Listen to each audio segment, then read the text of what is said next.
What is up, people? It is me, Monster58, and welcome back to another video. Today is going to be a different video. It's also going to be a bit more serious, and I'll be a bit more vulnerable in this, and you guys will see that. And I just want to air this out because I want to talk about my favorite TV show of all time, my favorite shows, well, I could technically shows of all time, my favorite thing to rewatch over and over again, reruns, my version of The Office, right?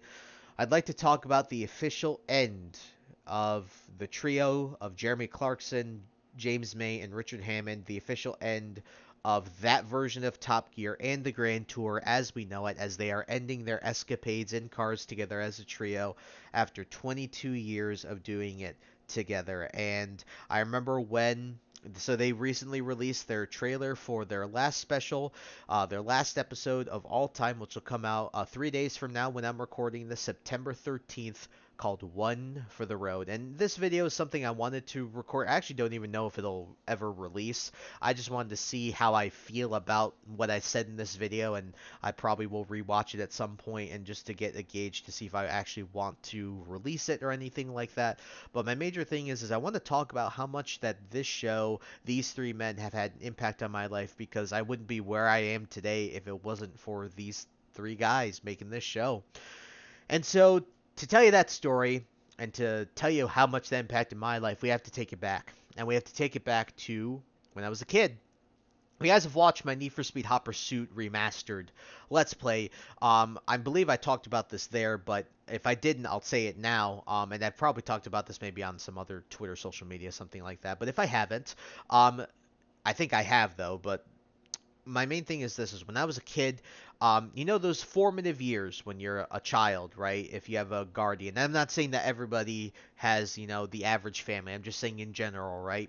You have those formative years as a kid where your parents, your guardians, right? They teach you how to do things like spell words and tell colors and pronounce words, and like just the most basic foundational things that are required for raising a child or life or anything like that, right? For a human. For me, I learned that all through cars. It was the only way my parents could really get me to do those things and learn those things, just to pronounce words, to tell colors, to spell words. That was all done to me through cars because it was something that I loved. My parents used to tell me how when I was a kid, whenever there was a car that would come past, regardless of what it was, I would shake and out of excitement, and to go to sleep at night, I would pretend to be a race car driver. And as you can see, cars just for me as a kid were just everything, right? But as I got into my middle school years, I kind of fell out of it. I fell in love more with video games and nerdy stuff like, anime, video games, stuff like that, right? The more nerdy things, things that the stereotypical quote unquote nerd in high school would be bullied for, right? Like that sort of thing, Legos and Transformers and action figures and toys and things like that. That's what I was into. Even though I still did play with Hot Wheels, obviously when I was a kid a lot, I still played with them when I was sort of in that middle school middle school phase, but then a middle school age range. But as I got older into that, further into that middle school, cars just kind of took a back seat. And that was replaced with art and drawing and stuff like that. That's what I got into around that time. And then finally, let's hit sophomore year of high school. We're sort of speeding through because I need to, want to give you guys an idea, but not in a take too long. Sophomore year of high school, I actually transferred to a new school. Now, I have been at my previous school ever since I was in pre-K, so going to this new school was a big shock to me. I mean, it was a big sort of environment change. Like, everything changed for me. I went from knowing everybody in my, pretty much knowing as many people as possible in my old school to not really knowing too many people in the new school. And it was a bit of a softer blow because I did know a couple people, but unfortunately, the one person I did really know was in a different grade. And even though we were friends, he was off doing his own thing with his own class. Obviously, was a couple grades lower than him. Had to do I had to do the things with my class. And the thing is, in my class, I didn't really know anybody. There was one girl I knew but she was also a grade higher than me. So it was really tough, and I had to make friends. And I'm not gonna lie to you, I cried a little bit because I just didn't. I was so scared. I was so nervous. It's the first time I had ever transferred schools, and it was scary to me. It was a really tough time, but There's one person in specific that I met. You know exactly who you are, brother. Still one of my closest, if not pretty much one of my closest friends ever to this very day. He knows exactly who he is. Met him, found out that he knew my parents actually, which was pretty interesting. My parents knew him, knew his family as well, and so we ended up becoming friends. And the way we became friends was because of cars. Around that time, I started to get back into cars, and the way I started to get back into it was I remembered that there was like off a whim. I was like, oh, what was that TV show about that British guy who reviewed cars?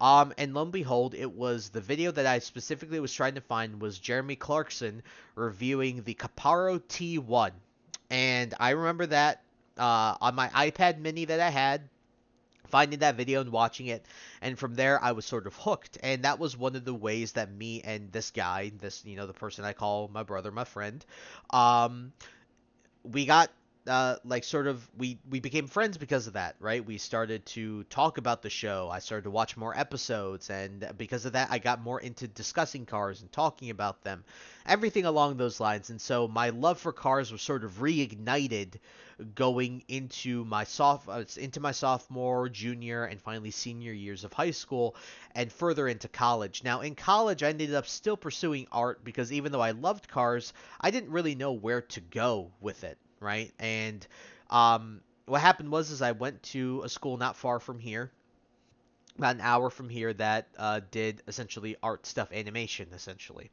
And I learned art, did animation, and as I was going through, I started to realize that this might not be my thing. And because when you go to college, you can sort of usually separate from your friends. That same friend that I met in high school, after my first year, um, was it first year? I'm trying to think again. Yes, after my first year of college, contacted me that summer this would be of 2018, and said, "Hey, he had moved away. And he's like, "Hey, I'm coming back to hometown. Do you guys want to go somewhere?" And lo and behold, we ended up taking a road trip to drive supercars. It was the first time I'd ever driven a Ferrari, anything of that nature. I actually drove a Rosso Ferrari 458 Spider. One of the best experiences I've ever had. And I remember the moment he texted me that, of course I was all in, and I was so excited. I was so very excited, and that trip became a fever dream at this point. It just doesn't feel real, but I know it was. It was an incredible trip, and was sort of my epiphany. It was my, you know, realization that art wasn't my calling, and it was having to do with cars. And luckily, in my hometown, there happens to be a rather reputable school that does for business. And so I decided to, you know what? Let's go into business. So I finished off my degree, my 2-year associate's degree at the previous college, and I transfer over after application. And it was a pretty easy move. Obviously, all my friends back at the previous college were sad because I really did like a lot of those people. They're great people, especially in an art major. You meet some really awesome people, some really weird people too, but some really good people. And that's a story for another time if I ever decide to say anything. But major thing is his offer to take a trip with him, his younger brother, and another friend of ours just changed my life. That changed my life, and it all wouldn't have been possible if it wasn't for Top Gear and Grand Tour. Because during that time in college, I watched so much of that show. I kept up with car news because of it. I kept up with all of the things coming out at that time. I kept up with everything possible when it came to cars. I knew what was coming out. I knew the things that were being talked about. I knew the discussions that were going on. And at that same time, I got into YouTubers like the Stradman and Daily Driven Exotics, among others like VinWiki. I got into all of those YouTube channels. I got into those all around the same time, along with watching Top Gear. And so I was flooding myself with car things all the time. And because of that, I just, in addition to that trip, Top Gear, all these YouTube channels, it was just like I knew exactly what I wanted to do, and that was work with cars. And so, fast forward to now where I am now, I've watched the show so many times. They fostered so many discussions. I especially when the Grand Tour, when Jeremy got sacked and the whole escapade there happened. I watched them when they started as the Grand Tour and continued, and I've loved it ever since. And there's so many memories. I would go over to that buddy's house who became friends with me. We would watch episodes, right? We would watch specials. It was just so much fun. We talked about episodes, we talked about things, and because of their discussions, it really gave me ammo to be able to talk about, my opinions on cars. It gave me reasons and it gave me ideas and understandings to why I believe that I like and hate certain cars and things in the automotive industry, right? And it was because of that, my epiphany happened too, of realizing that I wanted to work with cars and not with art. And so,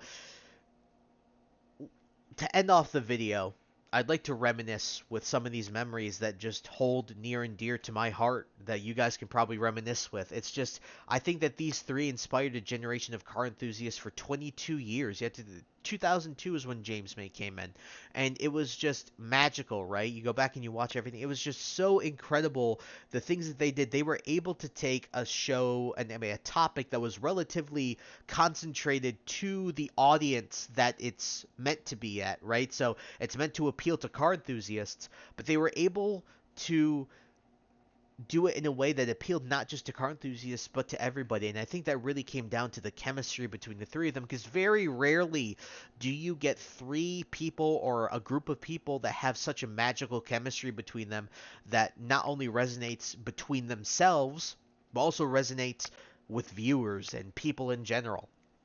So, like I said, let's reminisce. I mean, some of my personal favorite, the Caravan Challenger. Jeremy had the stupid Citroen, with that was the size of a flat, right? And James had the Lotus, and Richard had the Land Rover. From the best special ever, in my opinion, the Africa special with their estate cars, the legendary Clarkson from that episode, all the way to when they did the Porsche Challenge with what was it? The 944, the 928, and I can't forget which Richard had. And Richard put the stupid flames, and because of the budget, Jeremy could only do black paint. James could only do like he had to do door handles with like the stupid like cabinet doors and the bathroom sealant instead of putty. From other episodes such as the supercar challenge, the budget supercar challenge, right, where they had the Maserati, the Merak, the was it the Ferrari and the Lamborghini Huracan, right? And James had all of those electrical issues. From the race to Blackpool, that was a great episode where Jeremy ended up getting there with his Jaguar compared to the VW Polo and the stupid Subaru estate that James had, and he never even freaking made it to Blackpool. From the race out of was it race out of Ukraine going to Chernobyl, right? Going to Chernobyl. That was I love that episode. Um, the other episodes that I enjoyed, or other moments. I mean, one of the last episodes of Series 22 where they do the Vauxhall, was it the Frontera, the SUV challenge, the Jeep and the Mitsubishi, right? And Jeremy brakes right before the stop point, and then he almost goes into the water. And then when they're doing like the suspension test race, and then James tries to overtake on the suspension side of the road, and he goes, "That was a catastrophic mistake." To the Eastern road trip where they took the Ferrari 458, the SLS, and the GT3 RS, and they went to Willow Springs and all that. That special was fantastic. The muscle car special was also fantastic when they left, when Jeremy left Richard's car in the middle of the road, the Challenger in the middle of the road, and then they also went to Reno, and then they ended up getting stopped by the cops because Jeremy and Richard revved next to cars, and they caused all these car alarms. And then Jeremy dumped the clutch, and then he freaking did 11s on the in the middle of the city, and they did 11s later in that episode. Other challenges. I'm trying to think of other challenges off the top of my head that were amazing. Oh my God, I'm trying to think.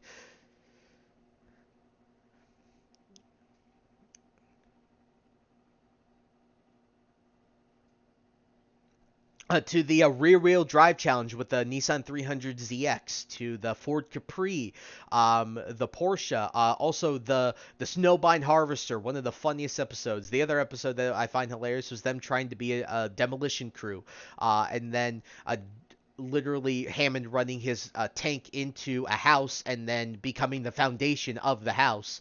And then we even talk about the Grand Tour. Feed the World was freaking hilarious. This is the other end. This is the other end.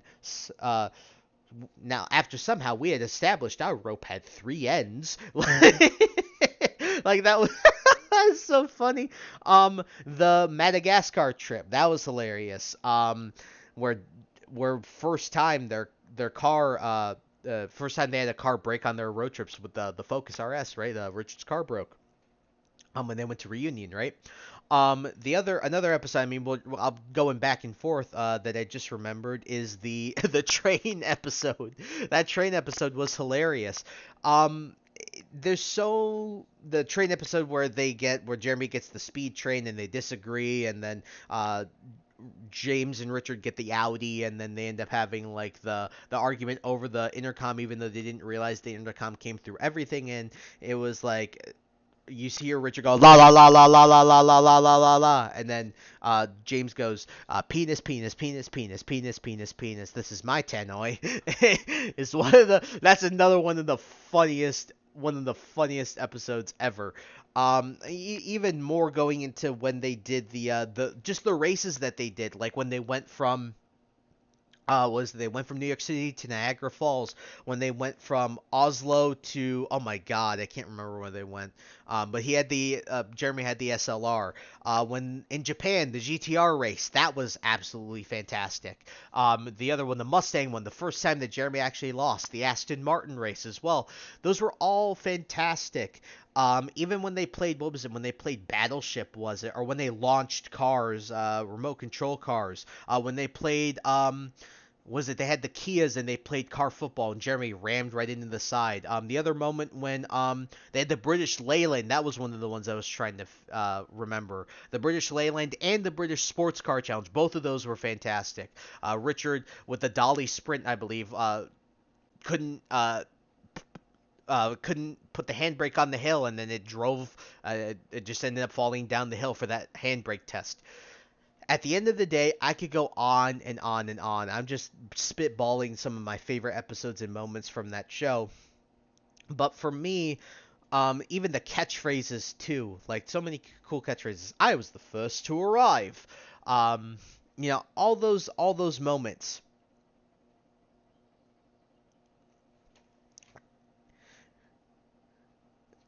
Even the one like in the Grand Tour when Jeremy brought the 4C, and Jeremy's like, when you buy a new piece of clothing, don't show these two because they'll go like, "Oh, you look like a German game show host." And then a few seconds later, Richard goes, "Oh, and that jacket makes you look ridiculous, so you look like a German game show host." Is some of the funniest stuff ever, right? And even though I'm spitballing, and like I said, I could go on and on and on and on, I'm just expressing to you guys how much this show meant to me. It's just I would have not been in the position I was now. Never really, I don't think I would have gone to business. I wouldn't have really had that epiphany if it wasn't for meeting that friend in high school, talking about the show, and just religiously watching the show and religiously following the car scene because of that. From YouTubers to manufacturers, everything like that. This show just inspired a generation of car enthusiasts and generations of car enthusiasts and entertained us for years, gave us so many good laughs. It's just, man, it really hurts. And I remember the day that they announced that they revealed the trailer for One for the Road. I cried. And I know that when we get to the end, I'm going to cry even more when we actually get to the special on Friday. And so for me, I just want to give a huge thank you to all of the producers, the film crews of that show, to Jeremy, Richard, and James for just being three legends in the car world, and I'm thinking about this now, even Hammond's freaking Rimac crash, and then Matze getting him to do the reveal for, I think, the Concept 2 or the Nevera.